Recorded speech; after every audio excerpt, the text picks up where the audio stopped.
ليس البر أن تولوا وجوهكم قبل المشرق والمغرب ولكن البر من آمن بالله واليوم الآخر والملائكة والكتاب والنبيين. میں بھی ایک زمانے میں اس پر کچھ متردد سا ہوتا تھا، کچھ سوچتا تھا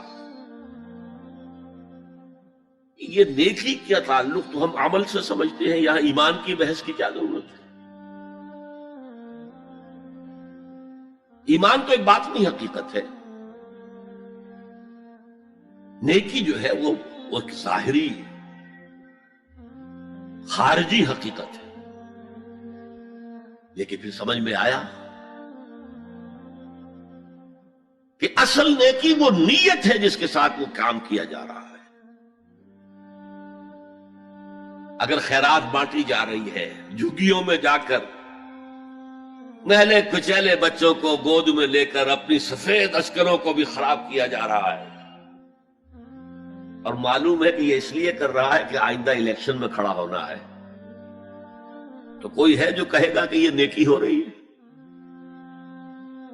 کام تو بظاہر بڑی نیکی کا کام ہے. نیکی کے لیے شرط اول اللہ پر ایمان ہے. اس کی موٹیویشن لو آف گاڈ، جس کے سوا اگر کوئی اور موٹیو ہے، اگر دنیا میں شہرت چاہیے، اگر اس نیکی کے ذریعے سے بھی مال کمانے کا معاملہ ہے، دھندا ہے، نیکی کے پردے میں دھندا ہو رہا ہے، وہ نیکی نہیں ہے، چاہے ظاہری اعتبار سے وہ بہت بڑی نیکی ہو. تو سب سے پہلا مسئلہ نیت کا ہے، نیت کا ہے، نیت کا ہے. کس ارادے کے تحت یہ نیکی کی جا رہی ہے، کیا مقصود ہے، کیا مطلوب ہے. چنانچہ نوٹ کیجئے، اکثر محدثین نے اپنے جو مجموعے مرتب کیے احادیث کے، ان میں پہلی آیت کون سی، پہلی حدیث کون سی لاتے ہیں؟ حضرت عمر رضی اللہ تعالیٰ عنہ سے روایت ہے، انما الاعمال بالنیات. نیکیوں کا، نیک اعمال کا دار و مدار نیتوں پر ہے.